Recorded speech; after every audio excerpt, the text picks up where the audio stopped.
He found her brushing his neglected horse. The cowboy said he hasn't let anyone touch him. The first thing Caleb Turner noticed was the silence.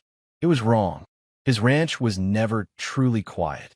There was always the sound of wind pushing across the Wyoming plains, the creak of old fence posts, the restless shuffle of horses in their pens. But that morning in the spring of 1879, as Caleb walked back from checking the north pasture, the air felt still in a way that made the hair on his arm stand up. Then he saw her. A young woman stood inside the far corral, her back to him, her hand moving slowly along the neck of the wildest horse he owned. Caleb stopped walking. His boots sank into the dry dirt as he stared, hardly daring to breathe. The horse was Midnight, who was a black stallion with eyes like storm clouds and a temper that had broken 3 good men.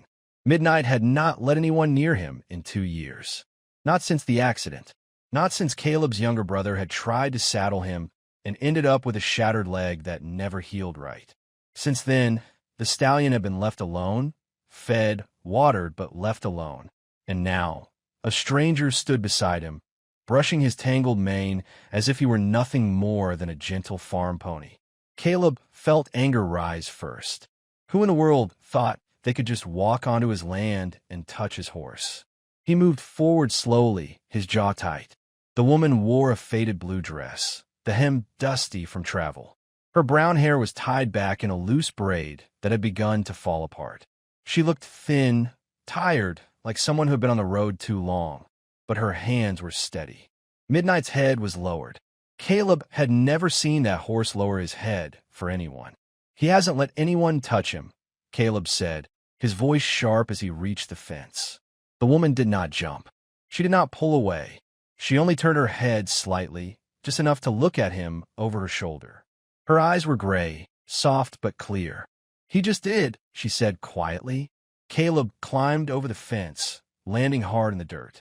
Midnight flicked an ear toward him, but did not rear, did not lash out. Caleb stopped a few feet away, disbelief burning in his chest. "That horse threw my own brother," he said. "He bit a ranch hand clean through the arm. You need to step away." The woman ran the brush down Midnight's neck again. The stallion let out a slow breath. "He's not mean," she said. "He's scared." Caleb almost laughed at that. "Scared," he repeated. "That animal weighs 1,200 pounds, and he still remembers pain," she answered. Her words hit harder than he expected. Caleb looked at Midnight, really looked at him for the first time in months. The burrs caught in his mane, the dull coat, the scar along his flank from where he had tangled with barbed wire. Caleb had been busy, too busy, running the ranch alone after his brother left for Colorado, after his father passed the winter before that, after everything seemed to fall apart all at once. "I feed him," Caleb muttered. "Food keeps a body alive," the woman said. "It doesn't make it feel safe." Caleb felt heat rise in his face. "Who are you?" he asked. She finally stopped brushing and faced him fully. "My name is Rose Bennett. I came in on the morning stage. I was told there might be ranch work out this way." Caleb frowned. "Work?" he repeated. "Yes, sir." She lifted her chin slightly, though her hands trembled just a bit. "My father raised horses in Kansas. I know how to handle them. I saw this one from the road. I could tell he'd been alone too long." Caleb studied her more carefully now. She did not look like trouble. She looked like someone who had nowhere else to stand. "You just climbed my fence?" he asked. "Yes. You're either brave or foolish. Maybe both." Midnight nudged her shoulder gently. Caleb stared at the stallion in shock. The horse that had nearly killed a man now leaned into this stranger like a dog, asking for affection. "How did you do that?" Caleb asked, the anger in his voice fading into something else. Rose shrugged slightly. "I stood outside the fence for nearly an hour," she said. "I didn't rush him. I let him come to me. Horses don't forget when someone forces them." Caleb swallowed. He remembered the day his brother tried to break Midnight. The shouting, the rope pulled too tight, the fear in the horse's eyes before everything went wrong. Caleb had blamed the horse. It had been easier than blaming himself. "You shouldn't have taken the risk," he said quietly. Rose met his eyes. "Sometimes something has to change," she replied. The wind picked up then, stirring dust between them. Caleb felt like he was standing at the edge of something he did not understand. "You said you're looking for work?" he said finally. "Yes." "You have family here?" "No." The word was simple, but it carried weight. "My mother died last year," Rose continued. "My father passed the year before. The farm was sold. I used what little money I had to come west." Caleb felt a tightness in his chest he did not like. "I've been sleeping in the livery stable," she added. "They said you might need help." Caleb almost said no. He had managed alone for nearly 2 years. He did not need a stranger complicating his life. But then Midnight turned his head and rested it lightly against Rose's shoulder. Caleb had not seen that horse touch anyone gently in years. "If you can handle him," Caleb said slowly, "I'll give you room and board. Small wage after the first month. You help with the horses. Cooking, too, if you can." Rose's eyes widened. "You mean it?" "I don't say things I don't mean." She smiled then. It was not a big smile, but it was real. "Yes, sir," she said softly. "I can cook, and I promise you I can help him." Caleb looked at Midnight again. The stallion's dark coat caught the sunlight, and for the first time in a long while, Caleb felt something close to hope. "Come on," he said gruffly. "I'll show you the house." The ranch house sat on a low rise overlooking the fields. It was solid but plain, built by Caleb's father 20 years earlier. It had felt too big since his brother left. Caleb showed Rose the spare room. It was simple: a narrow bed, a washstand, a window facing the barn. "It's not fancy," he said. "It's more than I had yesterday," Rose replied. That evening, she made stew from dried beans and salt pork, and somehow turned it into something that tasted warm instead of dull. They ate at the kitchen table in quiet. "How long have you had the ranch?" Rose asked gently. "All my life," Caleb said. "It was my father's before it was mine." "And your brother?" "Left after the accident," Caleb answered. "He said he couldn't look at Midnight without remembering." Rose nodded slowly. "I think the horse remembers too," she said. Caleb did not answer. Over the next week, Rose worked from sunrise to sunset. She cleaned the tack room. She brushed every horse. She mended torn feed sacks. She spoke softly when she moved through the barn. And every day, she spent hours with Midnight. Caleb watched from a distance. He told himself it was to make sure she stayed safe. But really, he watched because he could not look away. Midnight changed. The sharp edge in his eyes softened. The tension in his body eased. His coat began to shine again. One afternoon, Rose called out to Caleb. "I think he's ready," she said. "For what?" "For you." Caleb's stomach tightened.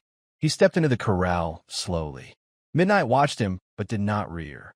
"Hold out your hand," Rose said quietly. "Don't force it." Caleb did. The stallion stepped forward. He sniffed Caleb's palm. Then he let Caleb touch his neck. The contact felt like something breaking open inside him. "I thought he hated me," Caleb whispered. Rose shook her head. He was waiting. Caleb looked at her. "For what?" "For you to forgive him and maybe forgive yourself." The words settled deep. That night, Caleb sat on the porch while Rose hung laundry in the fading light.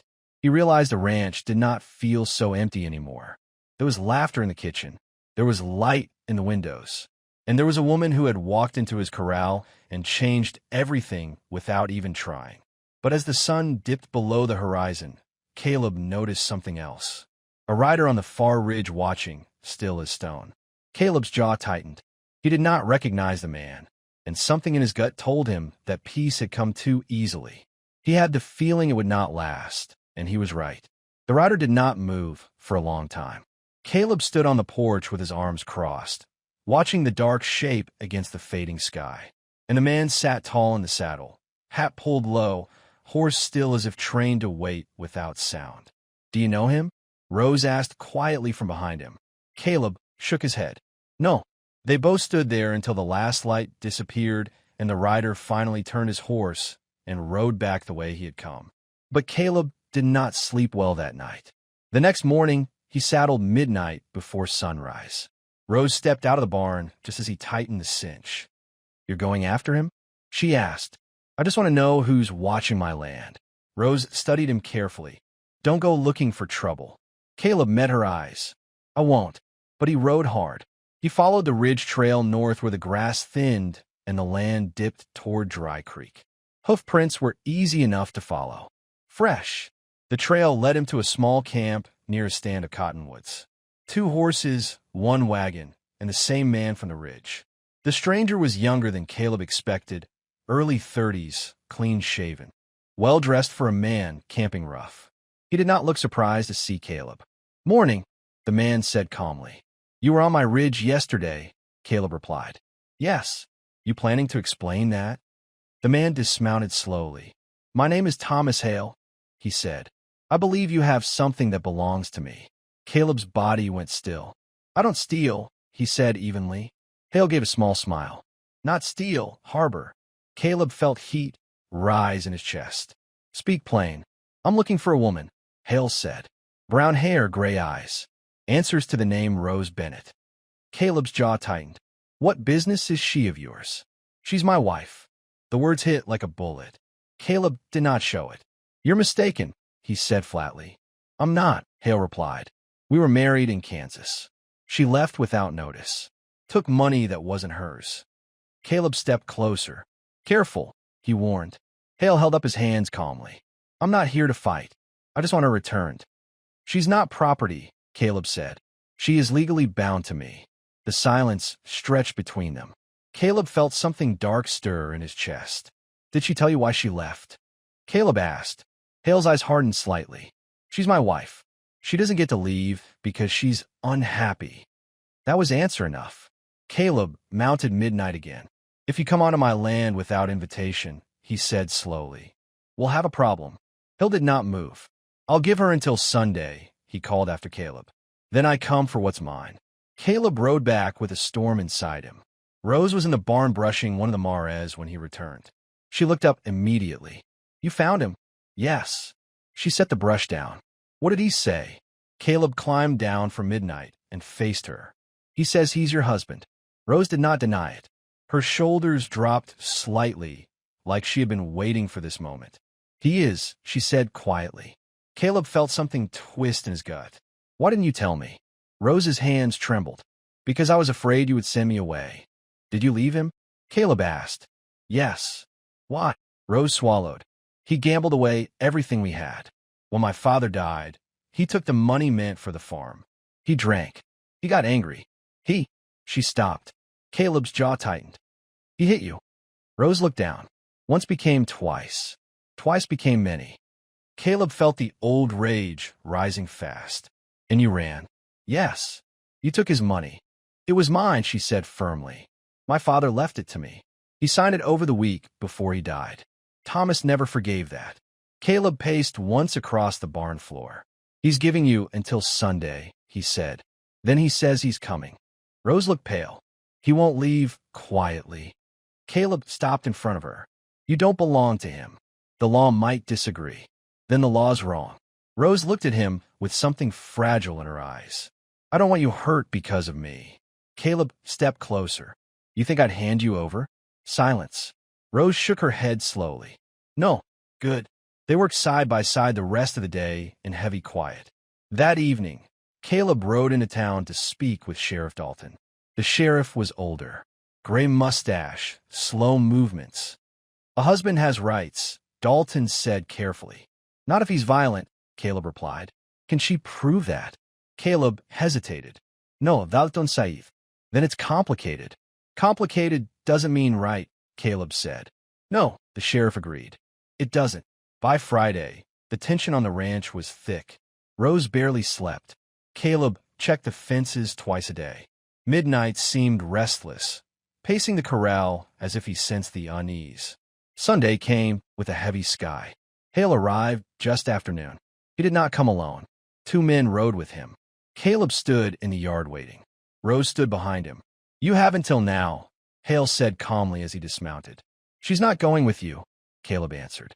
Hale looked at Rose. "Come here." Rose did not move. "I said come here."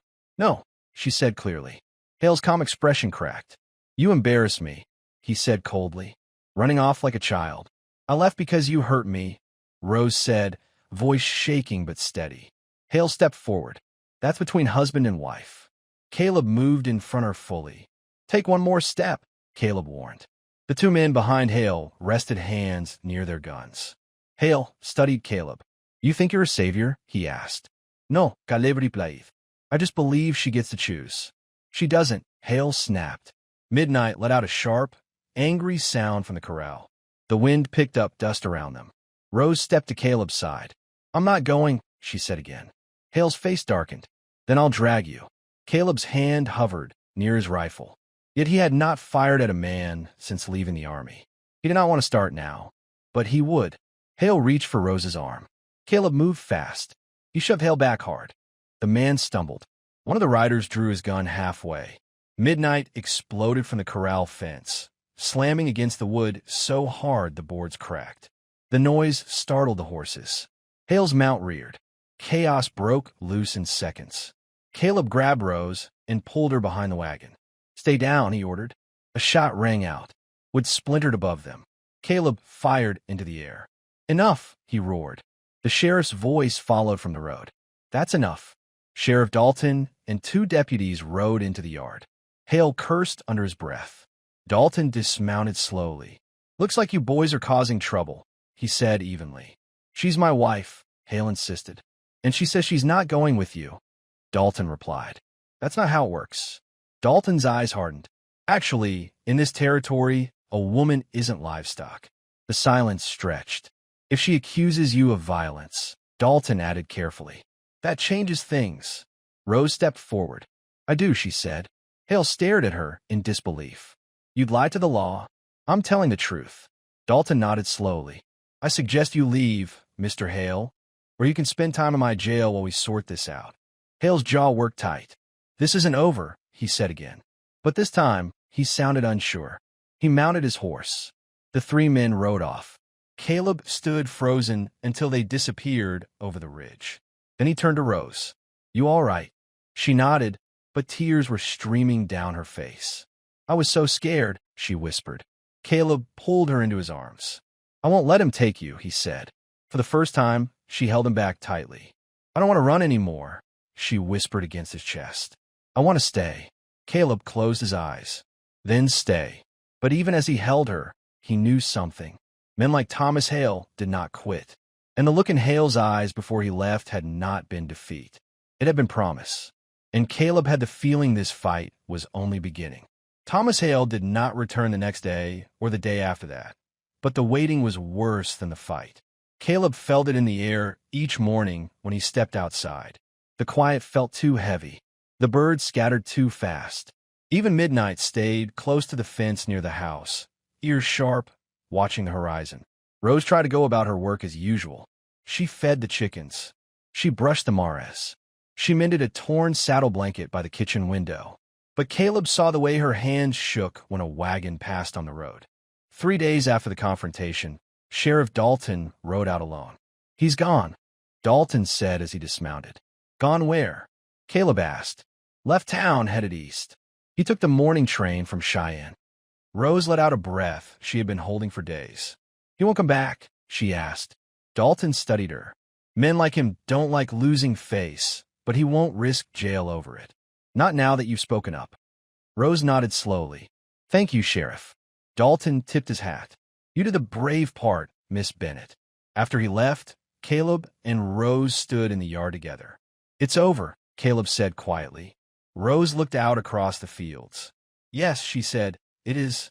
But something inside her still seemed uncertain. That night, they sat on the porch as the sun melted into gold behind the hills. You could leave, Caleb said after a long silence. Start somewhere new, somewhere he won't ever find you. Rose looked at him. And leave this. She gestured toward the barn, toward the house, and toward Midnight, grazing in the fading light. I don't want to run anymore, she said softly. I've done enough running for one lifetime. Caleb swallowed. You don't owe me anything. I know. She turned toward him fully. But I want to stay. Those words settled deep in his chest. Not because I need protection, she added. Not because I have nowhere else to go. Then why? Caleb asked. Because this feels like home. The wind stirred her loose hair around her face. Because when I stepped into that corral and touched Midnight, I felt something change. Not just in him, in me. Caleb leaned back in his chair, listening. I've always been afraid, she continued. afraid of losing everything, afraid of being alone, afraid of speaking up. You spoke up, Caleb said quietly. Yes. She met his eyes. And you stood with me. The silence between them was no longer heavy. It felt steady. Rose, Caleb said slowly. I don't know much about fancy words. I don't know how to promise things perfect. She smiled faintly. I don't need perfect. I do know this, he continued. Since you came here, this ranch feels alive again. I feel alive again. Rose's breath caught slightly. I didn't realize how empty it had become until you filled it. She looked down at her hands. And if I asked you to stay, Caleb said carefully, not as hired help, not as someone passing through. She looked up, but as my partner in this ranch, in this life. The world felt very quiet. You mean marry you? She asked softly. Caleb nodded once. Yes. There was no grand speech, no kneeling, just honesty. Rose's eyes filled with tears. Yes, she whispered. Caleb let out a breath that felt like it had been trapped for years. Yes. He reached for her hands. They were warm now, steady. Midnight let out a low sound from the field as if he approved. They were married 2 weeks later in the small church in town. Sheriff Dalton stood in the front row. So did Mrs. Carter from the general store and 2 ranch hands who had once been afraid to go near midnight. Rose wore a simple white dress she stitched herself. Caleb wore his father's old suit coat. When the preacher pronounced them husband and wife, Caleb kissed her gently, like something fragile he intended to protect forever. But Rose was not fragile anymore. She was strong. That first year together was not easy. Drought hit in late summer. 2 calves were lost to sickness. Money ran thin, but they faced it together. Rose kept the books at night by lantern light, her careful handwriting tracking every expense. Caleb worked longer hours in the fields. Midnight became the heart of the ranch again. Rose trained him slowly, patiently, until he carried Caleb across the pasture with calm strength. The horse that once struck fear into every man now followed Rose like a shadow. Buyers began to notice. That black stallion, one trader said in town. Where'd you get him so gentle? Caleb only smiled. He was waiting. He would answer. By the second year, the ranch had grown. They added 2 brood mares, built a stronger fence around the north pasture. Laughter filled the house again. One evening, as winter snow fell outside, Rose placed Caleb's hand on her stomach. I think we're going to have a baby, she said softly. Caleb froze. Then he laughed, the sound raw and full. Are you sure? I am. He pulled her close. I don't know how to be a father. You'll learn, she said, like Midnight did. Their son was born in the spring of 1881. They named him Samuel. He had Rose's gray eyes and Caleb's dark hair. Midnight stood outside the window the day they brought the baby home, watching quietly as if guarding the house. Years passed, the way they always do, not in loud moments, but in small ones. Samuel taking his first steps in the barn. Rose teaching him to brush Midnight gently. Caleb lifting his son into the saddle for the first time. More horses filled the fields. More fences were built. They never became rich, but they became steady, strong, respected. In 1890, when Wyoming became a state, Caleb and Rose stood in town among the crowd, listening to speeches. Samuel sat on Caleb's shoulders. Rose squeezed Caleb's hand. Remember the first day? She asked. When you climbed my fence? She laughed. You were so angry. He hadn't let anyone touch him. And he just did, she replied with a smile. Caleb looked at Midnight Tide near the hitching post, calm and proud. You changed everything, he said quietly. Rose shook her head. No, we did. Midnight lived many more years. When he finally passed in his sleep one quiet autumn night, they buried him on a hill overlooking the ranch. Samuel placed a small stone at the grave. Caleb carved simple words into a wooden marker. Midnight, a horse who taught us trust. By the time gray touched Caleb's hair, the ranch had grown beyond what he ever imagined. Though Samuel took over most of the work, Rose still kept the books. They sat on the porch most evenings, watching the sun dip low over land that no longer felt lonely. Do you ever regret leaving? Caleb asked her once. Leaving Kansas? She said. Yes. Rose leaned her head against his shoulder. Not for a single moment. She looked out at the fields. At first, I thought I came here to escape.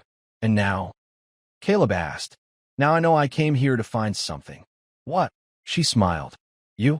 Caleb wrapped his arm around her. And you found him brushing a neglected horse, he said. She laughed softly. And he told me the horse hadn't let anyone touch him. Caleb looked out at the hill where midnight rested. He was wrong, he said. Rose squeezed his hand. No, she whispered.